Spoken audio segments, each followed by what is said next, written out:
కొనిదెల పవన్ కళ్యాణ్ గారు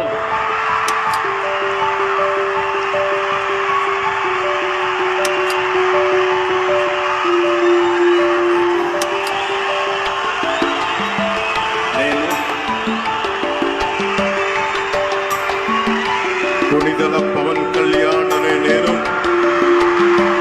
శాసనం ద్వారా నిర్మితమైన భారత రాజ్యాంగం పట్ల నిజమైన విశ్వాసం